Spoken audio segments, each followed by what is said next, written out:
আসসালামু আলাইকুম। ভাইজারেক্সের পক্ষ থেকে আপনাদের সবাইকে লোকাল এসইওর বাংলা ভিডিও টিউটোরিয়ালে স্বাগতম জানাচ্ছি। আজকের এই পর্বে আমরা দেখার চেষ্টা করব what is local SEO, local SEO আসলে কি, এটি কেন করা হয়, কিভাবে করে করা হয় ইত্যাদি বিষয়গুলি সম্পর্কে। তো চলুন শুরু করা যাক।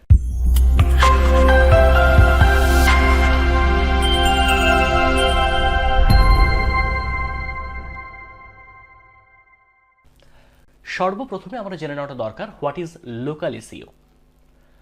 একটা বিষয় সত্যি, ধরুন আপনি যদি এখন বর্তমানে যে জায়গার মধ্যে অবস্থান করছেন, আপনি যদি সেখানে সার্চ করেন যে বেস্ট প্লাম্বার নিয়ার মি, অর্থাৎ আমার সবচেয়ে নিকটবর্তী জায়গায় প্লাম্বার কে আছে, গুগল দেখবেন আপনাকে সবার উপরে একটি ম্যাপের মতো অংশ দিবে, যেটিকে এসইওর ভাষায় আমরা 3 প্যাক রেজাল্টস বা লোকাল প্যাক বলে থাকি।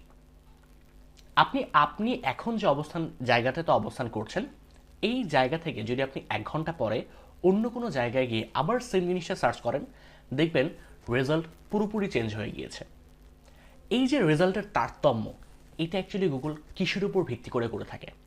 এটি হচ্ছে আপনার লোকাল যে এরিয়া রয়েছে তার উপর ভিত্তি করে মূলত গুগল এটি চেঞ্জ করে থাকে। সো লোকাল এসইও অত্যন্ত গুরুত্বপূর্ণ একটি পার্ট এসইও ইন্ডাস্ট্রিতে, এবং অনেক ক্ষেত্রে দেখা যায় যে এমন অনেক স্মল বিজনেস ওনার যারা রয়েছেন, তাদের পক্ষে আসলে পুরো কান্ট্রি কভার করা বা পুরো ইন্টারন্যাশনালি বা গ্লোবালি আসলে কাজ করাটা পসিবল হয়ে ওঠে না। সো তারা যেটা চায়, খুবই ছোট একটি এরিয়াতে তারা সার্ভিস প্রোভাইড করে থাকে, এবং ওইটুকু এরিয়ার মধ্যেই তারা চেষ্টা করে তাদের এসইও করার জন্য।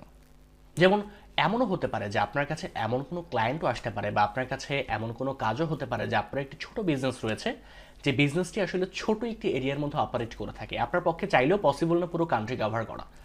এই ধরনের বিজনেসের ক্ষেত্রে লোকাল এসইও খুবই গুরুত্বপূর্ণ একটি ভূমিকা পালন করে থাকে। লোকাল এসইওতে ম্যাপ প্যাক, বা যেটাকে একটু আগে আমরা 3 প্যাক রেজাল্টস বা লোকাল প্যাক বলেছিলাম, এই ব্যাপারটি অত্যন্ত গুরুত্বপূর্ণ একটি জিনিস। আপনাকে অবশ্যই জানতে হবে ম্যাপ প্যাক কীভাবে করে কাজ করে, ম্যাপ প্যাকে কীভাবে করে র্যাঙ্কিং করা যেতে পারে, এবং আপনার লোকালি অর্গানিক যে রেজাল্ট রয়েছে গুগলের, সেখানে আপনি কীভাবে করে র্যাঙ্ক করতে পারেন। লাইক আপনি যদি এখন এই মুহূর্তে গুগলে এসইও সার্ভিস প্রোভাইডার লিখে সার্চ করেন, তাহলে আপনি যে অর্গানিক রেজাল্টগুলো দেখতে পারবেন, ওই রেজাল্টের সাথে আপনি যদি ইউএস বা কানাডিয়ান কোনো ভিপিএস বা ভিপিএন থেকে সার্চ করে থাকেন, বা আপনি যদি এক্স্যাক্ট ওই লোকেশন থেকে যদি সার্চ করে থাকেন, তাহলেও দেখবেন আপনার অর্গানিক রেজাল্ট অনেকটা চেঞ্জ হয়ে গিয়েছে।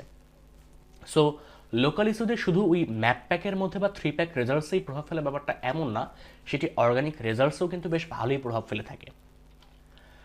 লোকাল ইস্যুর কিওয়ার্ড রিসার্চ অত্যন্ত গুরুত্বপূর্ণ একটি বিষয়, এবং আপনার লোকাল এসইওর কিওয়ার্ডগুলো অনেকটা এরকম টাইপের হয় যে আপনার যে সার্ভিস টাইপে প্রোভাইড করছেন সেটি, প্লাস হচ্ছে আপনার এরিয়াতে যেখানে আপনি আসলে সার্ভিসটি দিচ্ছেন সেটি, অর্থাৎ সার্ভিস প্লাস এরিয়া, এইরকম একটি ফরম্যাটে মূলত লোকাল এসইও কাজ করে থাকে।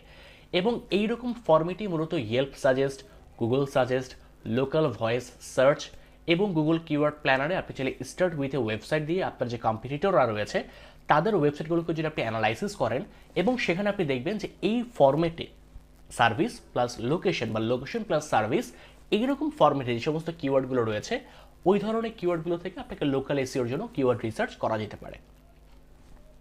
লোকাল এসইওতে কিছু র্যাঙ্কিং ফ্যাক্টর রয়েছে, তার মধ্যে সর্বপ্রথম হচ্ছে গুগল মাই বিজনেস প্রোফাইল, যেটি অনেকটা আপনার ওয়েবসাইটের মতো করেই কাজ করে থাকে।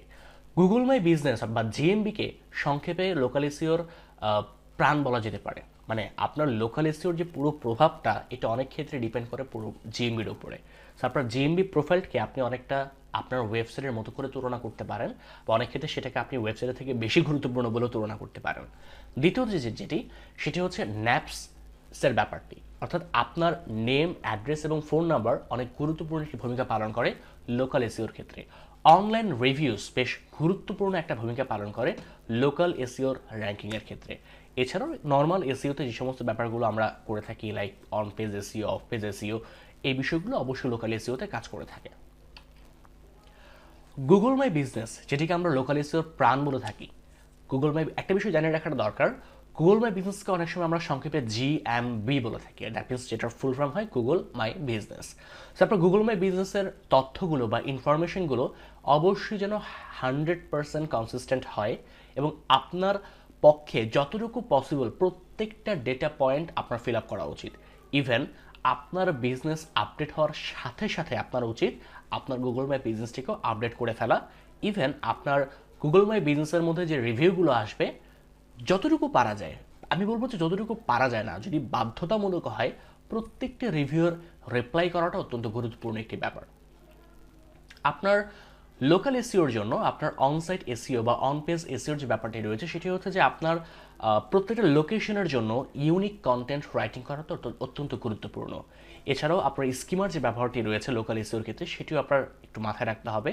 এবং টাইটেল ট্যাগ মডিফায়ার্সটা অত্যন্ত ইম্পর্টেন্ট। আপনি যে টাইটেল ট্যাগটি ইউজ করছেন সেটি আপনার ইউজারকে আসলে অ্যাট্রাক্ট করছে কিনা আপনার ওয়েবসাইটে ভিজিট করার জন্য, এবং ভিজিট করার পরে আপনার ইউনিক কন্টেন্ট, লোকেশন বেস যে ইউনিক কন্টেন্ট আপনি দিয়েছেন সেটি আপনার ইউজারকে কতটুকু আকর্ষণীয় করে তুলছে আপনার ওয়েবসাইটের মধ্যে তাকে স্টে করার জন্য। এবং স্কিমাটা হচ্ছে আপনার সিটিআর ইনক্রিজ করার জন্য অনেক ক্ষেত্রে বেশ ভালো ভূমিকা রাখে, বিশেষ করে রিভিউ স্কিমাটা। সো এইরকমভাবে আপনাকে অবশ্যই অনসাইট এসইওর যে ব্যাপারগুলো আছে, স্পেশালি লোকাল এসইওর ক্ষেত্রে, সেগুলোকে আপনাকে প্রপারলি অপটিমাইজেশন করতে হবে। এছাড়া আপনার যে ন্যাপ রয়েছে, নেম, অ্যাড্রেস এবং ফোন নাম্বার, এই বিষয়টিকে আপনাকে অবশ্যই প্রায়োরিটি দিতে হবে। আপনার ন্যাপ একটি অডিট করতে হবে, অর্থাৎ আপনার কোথাও ন্যাপে কোনো রকম ভুল আছে কিনা, আপনার ইয়েলপে, ফেসবুক পেজে, অ্যাপেলের ম্যাপসে ইত্যাদি জায়গায় ন্যাপে কোনো রকম ভুল আছে কিনা। যদি ভুল থাকে সেটাকে অবশ্যই ফিক্স করতে হবে এবং আপনার ইনকারেক্ট ন্যাপগুলোকে কারেক্ট করে ফেলতে হবে। এবং আপনাকে আরও খুঁজতে হবে আপনি আরও কোথায় কোথায় সাইটেশন বিল্ড আপ করতে পারেন, বা আপনি আপনার কোথায় কোথায় আরও ডিরেক্টরি সাবমিশন করতে পারেন, বা আপনি বিজনেস থেকে লিস্টিং করতে পারেন। ইভেন এই কাজটা করার জন্য আপনি চাইলে আপনার যে কম্পিটিটররা রয়েছে তাদের ন্যাপগুলোকে চাইলে রিভার্স ইঞ্জিনিয়ারিং করতে পারেন। লোকাল লিঙ্ক বিল্ডিংয়ের জন্য হচ্ছে আপনি আদার্স যে লোকাল বিজনেসগুলো আছে সেখান থেকে চাইলে আপনি লিঙ্ক নিতে পারেন। আপনার যে লোকাল চেম্বার অফ কমার্স রয়েছে, অর্থাৎ আপনার যে লোকালি যে চেম্বার অফ কমার্সগুলো কাজ করে থাকে সেখান থেকে চাইলে আপনি লিঙ্ক নিতে পারেন। এছাড়াও লোকাল যে ইভেন্টসগুলো হয়ে থাকে সেগুলো চাইলে আপনি স্পন্সর হিসেবে কাজ করতে পারেন, অথবা লোকাল যে আসলে প্রেস রিলিজগুলো থাকে বা লোকাল যে নিউজ পেপারগুলো থাকে সেখানে চাইলে আপনি একটি ব্যাকলিঙ্কের জন্য কাজ করতে পারেন। ইভেন এই বিষয়গুলো অত্যন্ত ভালো হেল্প করে লোকালি র্যাঙ্কিং করার জন্য। আশা করি সবাই বিষয়গুলো বুঝতে পেরেছেন। সবাইকে অত্যন্ত ধন্যবাদ আমাদের এই ভিডিওটি দেখার জন্য। পরবর্তী পর্বে আপনাদের সাথে আশা করি ইনশাল্লাহ আবার দেখা হবে।